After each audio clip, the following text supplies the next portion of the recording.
terima kasih Anda masih bersama kami dalam Dialog Khusus Megapolitan Jakarta Tangerang dan masih bersama Pak Hendarman Supanji.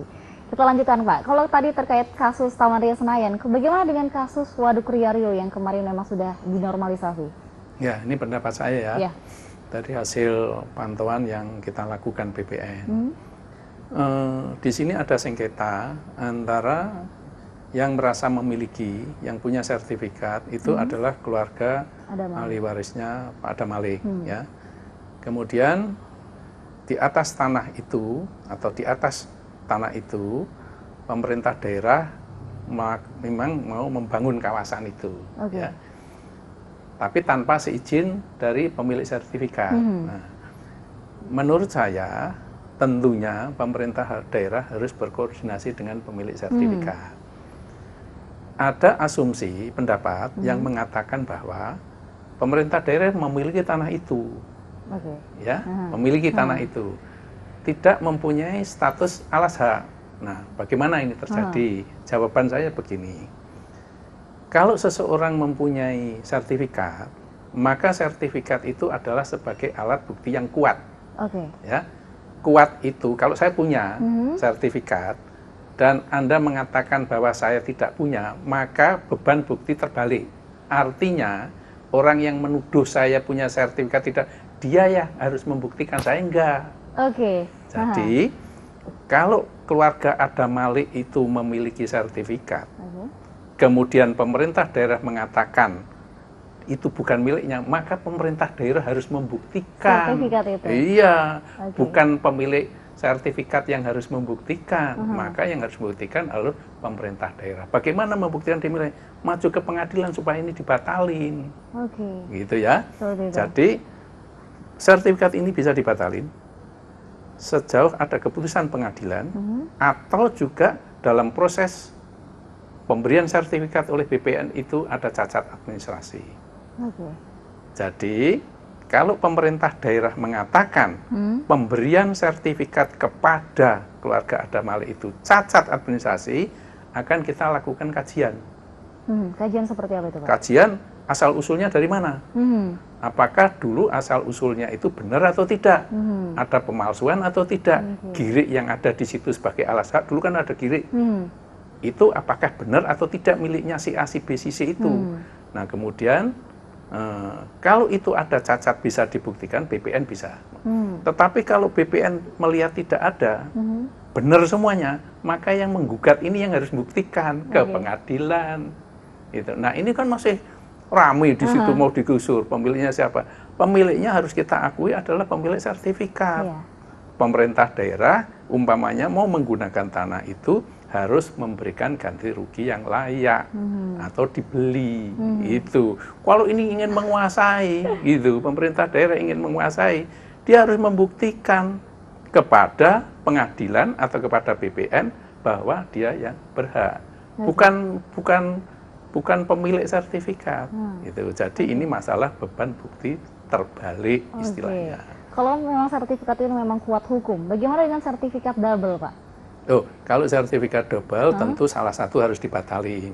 Nah kemudian kita lakukan kajian bagaimana sampai terjadi dua sertifikat itu. Seperti apa tuh prosesnya? Nah sekarang kita lakukan sertifikat A dan B di atas tanah yang sama, ya. Kita dikaji ini sertifikat A ini asal usulnya bagaimana ini bisa terjadi.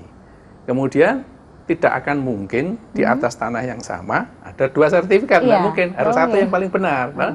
Kemudian ini dari mana asal usulnya? Nah, kalau dalam kajian itu prosesnya ini yang paling benar ya ini kita batalin. Gitu. Jadi dulu ada sertifikat asli kepunyaan ini. Tahu-tahu keluar sertifikat pengganti. Atas namanya yang sama, miliknya berbeda. Ya, kita lakukan kajian, ternyata ini sertifikat yang menggantikan ini prosesnya nggak benar, ya kita batalin. Berarti memang semuanya harus dikaji. Harus dikaji dari anatominya, bagaimana terjadinya sertifikat itu. Karena kalau misalnya isu yang merebak ini kan sertifikat double itu kan terkesan jadi sertifikatnya tidak punya kekuatan hukum gitu seolah-olah ya. Seolah-olah bahwa BPN salah. Lagi-lagi Pak ya. BPN bermain dengan seseorang gitu. Jangan menuduh seperti itu.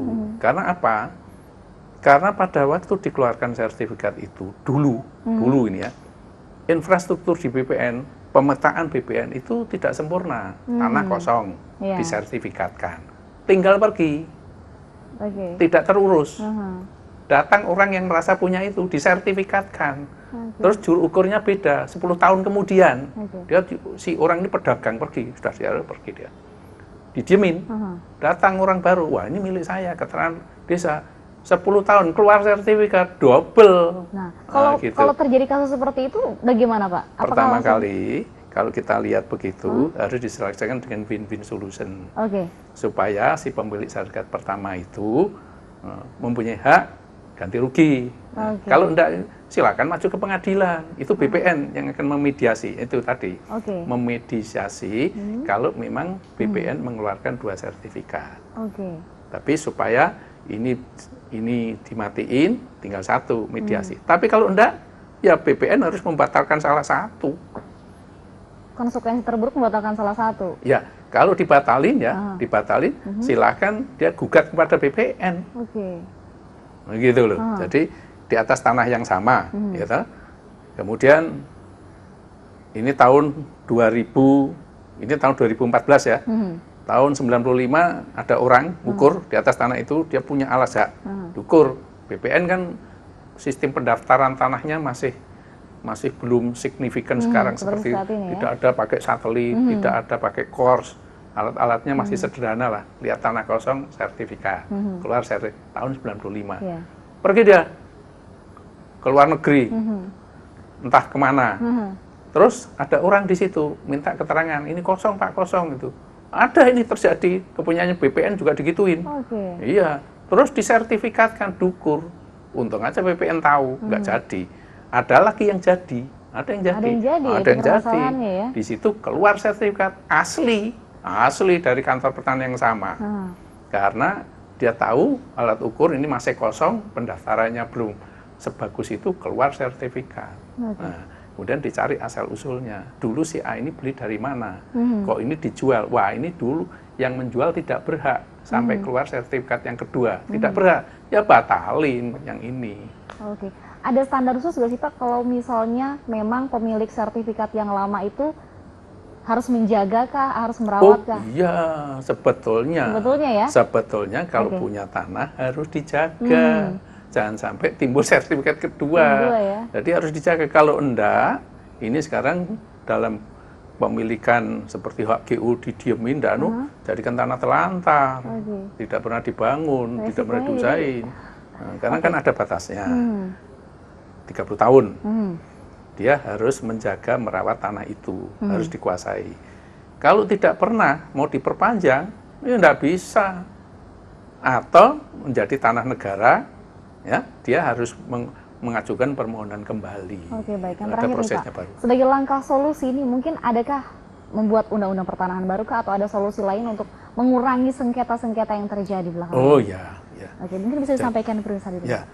Jadi dalam mengurangi masalah sengketa, karena yang dulu-dulu itu kan banyak peraturan yang tumpang tindih dan saling bertentangan. Gitu. Sebagaimana ketetapan MPR nomor 9 tahun 2001, maka diperintahkan kepada pemerintah dan DPR untuk melakukan kajian peraturan-peraturan yang saling bertentangan dan tumpang tindih itu. Di antara peraturan yang ada mengenai pertanahan sekitar ada 630. Dan BPN sudah melakukan kajian dan evaluasi sekitar 200 lebih yang saling tumpang tindih dan saling bertentangan. Atas dasar itu, peraturan yang tumpang tindih dan saling bertentangan itu akan kita eksekusi untuk tidak berlaku lagi. Tinggal 400. Harapan kita ke depan, seandainya peraturan itu sudah valid dan tidak ada tumpang tindih, tidak akan terjadi sengketa mengenai masalah peraturan yang berlaku. Lebih-lebih dengan adanya rencana undang-undang pertanahan yang baru, maka peraturan yang sebanyak itu diperkirakan hanya ada 20 peraturan. Dengan adanya undang-undang pertanahan yang baru ini, saya bisa memprediksi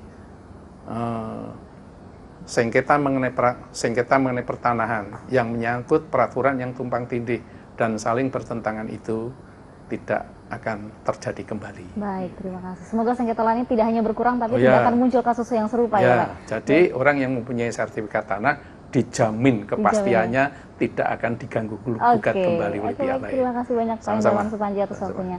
Dan pemirsa, itu dia tadi dialog khusus kami bersama Pak Hendarwan Supanji selaku Kepala Badan Pertahanan Nasional. Dan dialog khusus ini juga sekaligus mengakhiri jumpa kita dalam Megapolitan Jakarta Tangerang kali ini. Saya Deborah Pungus undur diri. Terima kasih atas kebersamaan Anda dan sampai jumpa.